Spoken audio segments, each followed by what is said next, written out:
So less than a mile into the Dales Dazzler half, although this is the same route for all the courses up until the first checkpoint at Thornton in Craven. So like I say, within the first mile we're now in the open countryside, away from Skipton, with some fantastic views already. And not the best of days today, a little bit overcast, a little bit spitting, but a great day for running and a great day for recceing, of course.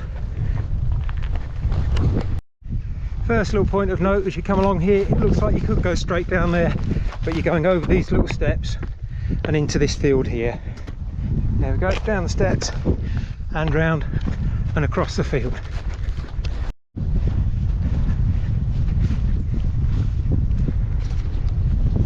As you go across the field, you're looking for that little bridge. So you're going slightly diagonally across the field and looking for that little bridge in the distance, which we'll quickly run to. There's a little path you can just about make out in the grass. Here we go.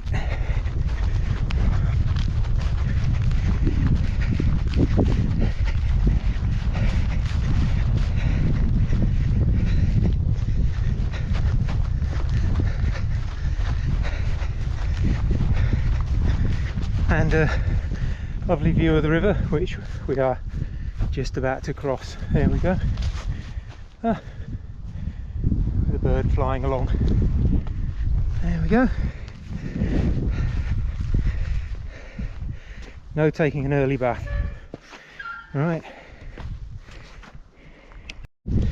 Shortly after that little bridge is where the half marathon rejoins us. So don't be tempted to go running off to the right through there, because that's the way that the half marathon comes back. Instead we carry along on this field. And there's a nice worn track in the field to show you where to run.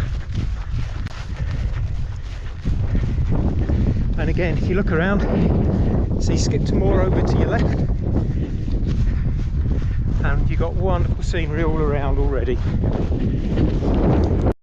And at the end of the field, some little stone steps in a wall as we're heading towards the village of Carlton in Craven.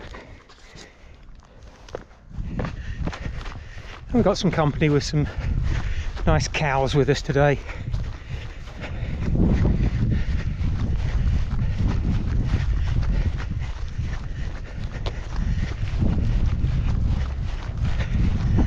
Not sure whether they'll be here in October for the race, but if they do, I'm sure they'll cheer you on.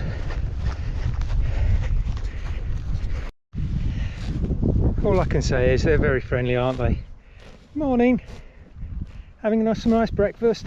And then across this side of the field, some more steps and a little gate to go through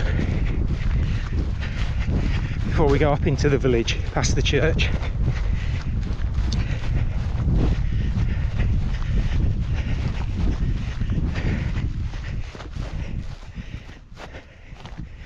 Here we go.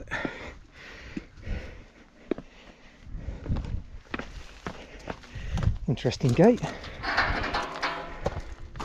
Right, and up to the top there and into the village. Just as we approach the gate by the church, just another swing round to have a look at some of the views behind. And over in the distance you can see Sharpore. There we go, fantastic views. Then just before you approach these steps, don't worry, you're not got to go up them. You're turning right and going into the woods and along this narrow little path with the river down below.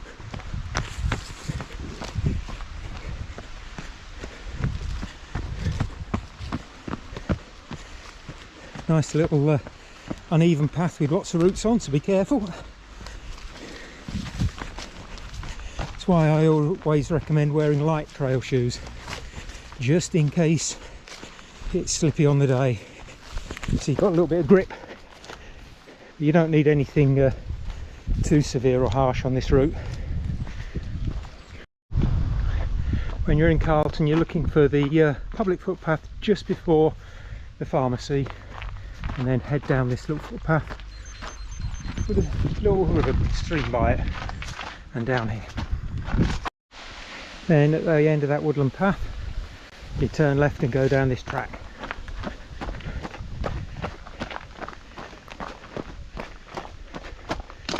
Around a nice garden to your right. Some lovely houses as well. Carry along on this path.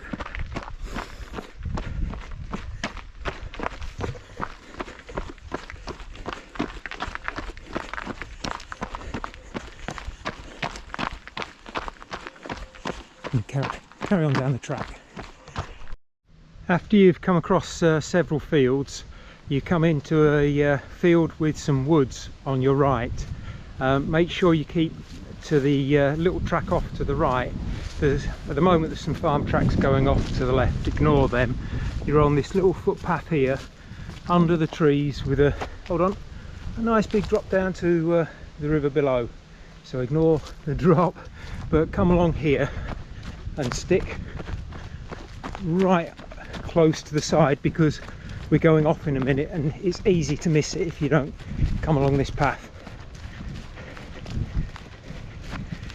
The OS GPX actually took me up there, so I've had to come back because it's clearly wrong. I think it's picked up on the farmer's tracks, because these days OS Maps seems to plot the most travelled route probably via I don't know, phones and things like that, but that's not the one to go here. You're still following around. And in a moment, that tree up ahead, it drops down just in front of that. So here we are, and the path goes down here. So don't miss this, otherwise you do what I did and went up the hill to the top of the field and couldn't find an easy way down. So we're going through these woods at the moment, and as we get near the bottom, whoops, there's a little sort of gate that you climb over to get to the other side. I would just add that I will be correcting that GPX. That's why it's no good just plotting the course. You've got to come out and do it and make sure everything's there. I imagine in October this could potentially be a wet crossing. Right, up the other side. Nice little bit of climb.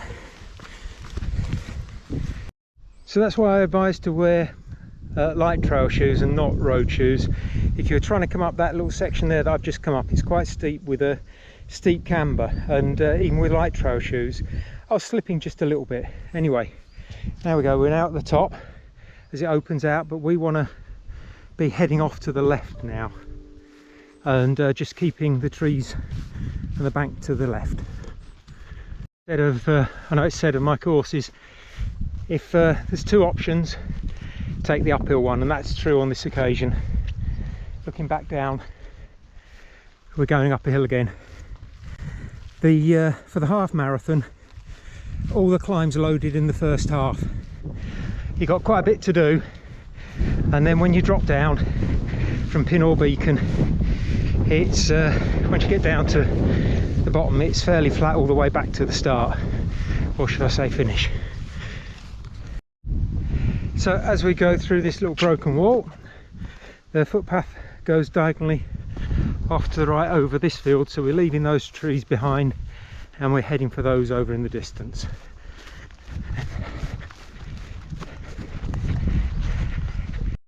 Just as we come across to find the way across these woods, typically, apart from the fact I've got a fly in me ear, the sun's just come out as I'm going uphill.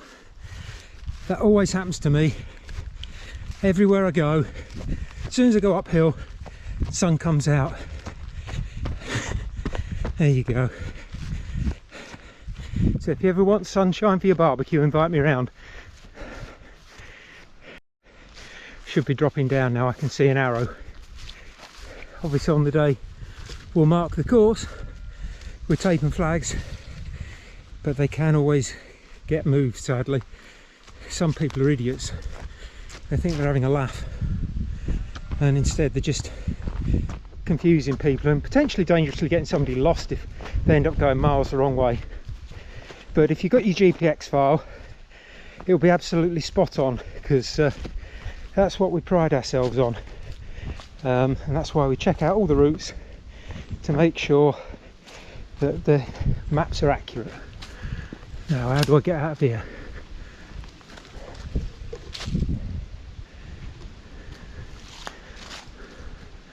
Just going to quickly investigate and come back.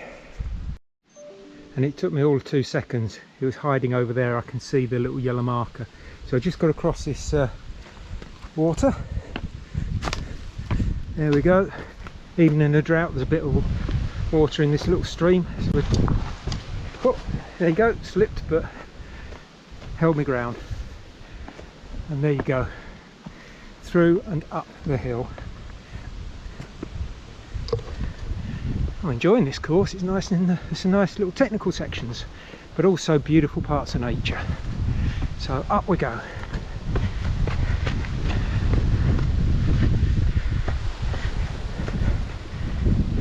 And what will we find at the top?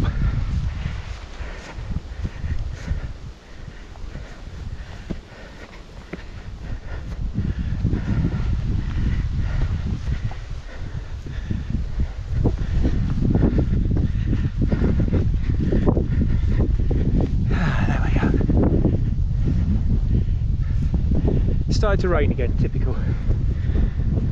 And the pinhole beacon in the background, and we've just come up that little climb there. Still on the way up, all the way up to the top of pinhole beacon in a bit. Just stopping again to look at these amazing views. This is from behind. You see some of the moors over there. Just come up through that wall, up from that steep bit out of the trees, and we're heading across to that gate up there. There's a sheep track there. I'm not going to follow the sheep because they haven't got race numbers on, and I think they're going the wrong way. So we'll go up to that gate, heading towards that farm, and carry on the journey. We're up at the gate. Unfortunately, there are a few gates on this course, and this one seems a bit of a stiff one. Perhaps I should get Mark to bring some WD-40 when he tapes it. And please make sure you close all gates behind you unless there's a runner immediately behind and they've seen you. So public right of way, follow on down here. We've topped out a bit of the climb at the moment, so chance for some good running. Said that, we're straight down here. That goes to the farm the other little bit, so still very runnable. But down to another gate. This one's looking a little bit easier to open, I hope. And then we're off up over to the left. Oh yeah, that's a nice easy one. Right, so I think we're off towards those sheep. Perhaps it was the other ones and they took a shortcut. Oh no, I think we're going through. Nope, we're going through there. Coming up from that gate, you head straight up, keeping the wall to your left. I'm looking back, so turn the camera around. There you go. It's to the left, and we're going out of this field, and then diagonally up to, there's a road up there. You might be able to see a sign. I've just seen a van go past, so we're going up to that road. Another tasty bit of climb, and the piggin sun's come out again. There you go. I have all the luck. Let's give it a little run up this hill, up to that road.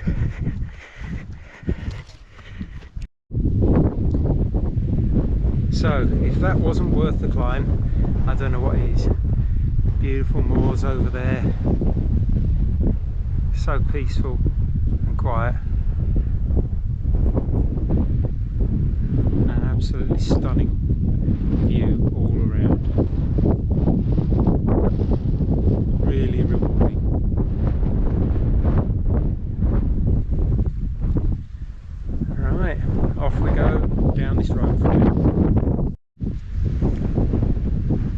direction. There's two ways to go. It's not downhill, it's uphill. So off we go. I have my watch upside down.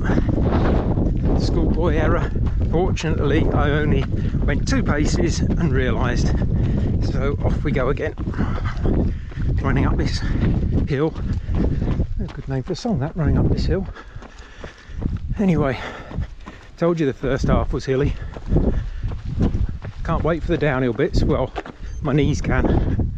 Right. Unfortunately, a little bit of road running, but necessary because we're now entering Lothersdale, the heart of the Pennine Way.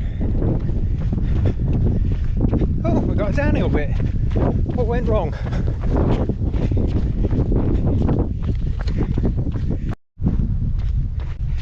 So, when you get to Hewitt's farm, we're turning right. You can always stop and have a rest on that bench if you want, but we're now on the Pennine Way to Thornton Moor.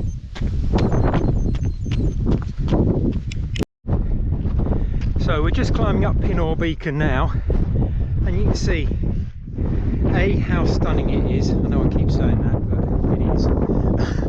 And B, just how remote you get very quickly, even on the half marathon. And that's why we insist that you carry a bivvy bag, because if you took a tumble here, and it's quite easy to with uneven ground, and let's say you break an ankle and you can't move, you're immobilised, well, with the best will in the world, it's going to take a while to get to you. And even on a hot day, you can get hypothermic within 15 to 30 minutes of non-moving, because if you've been sweating hard, the wind, and we've got quite a breeze up here at the moment, that will evaporate your sweat, cool your body, and with you being immobilised and also perhaps in a bit of pain, it can also cause your body to react and go into shock. And I don't want to frighten you, but that's why you got your bivvy bag, so you can jump in your bivvy bag and that'll keep you warm until we come and get you or get rescued to you. So that's the reason for it. It's not just because we want you to carry extra stuff or anything, or because we think it's just something to get you to do. It's because it is vital. Thankfully we've never had that happen yet, but it has been known to happen on ultra marathons. And if you want to go to an extreme case, there have been incidents where the weather's turned really, really bad and runners have got stranded. And if you've got your bivvy bag, you've got a much, much, much better chance of survival. So don't neglect it. Don't think, oh, I don't need it, I'm fine. I know there are other runners on the course, but if you're immobilised, that's why you need it. End of lecture. Right. Little fun fact for you. When I was doing the Pennine Way, I got to this point and it was about 1 in the morning. I was absolutely shattered, and I thought, you know what, I'm going to bivvy here. And I actually bivvied on that little bit for about 2.5 hours. It was the longest day of the year. The sun came up, realised that, because in the pitch black I couldn't tell where I was really, didn't realise just how open and exposed everything is. And just up there is the top of Pinore Beacon, not far away. I was that close to the top. It's wonderful waking up in the morning and seeing the moors and the heather, and it's a wonderful life. Here we are at the top of Pinore Beacon. It's very, very windy up here. Oh, I've just got a quiet bit. So there's the summit cairn sort of thing. There's a lovely little Pinore Beacon, 388 metres. It tells you all about it up here. It tells you everything that you can see. So you've got Haworth Moor, you've got Pendle Hill, the Forest of Bowland, Whernside, Pennygate, Ingleborough, Great Whernside, you can see a lot here, Malham Cove, and there's the trig point. So I'll just do a quick 360 here. This is the highlight of the half marathon and the highlight of the early part of the other courses, because everybody comes past here, everybody's doing Pin or Beacon, and it really is truly a wonderful place. At the moment the heather's wonderful and purple and the views are absolutely stunning. Right, downhill now to Thornton in Craven. Yay, downhill at last.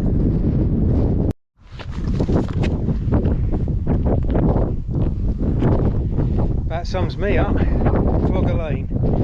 Just come off Pin or Beacon.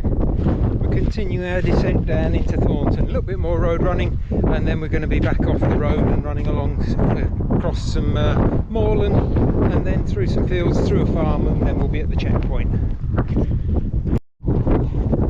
As we come down this road, you can see the wall off to the left down there, and that's where we'll be going. We're heading off left to the gate and then following it through that field with the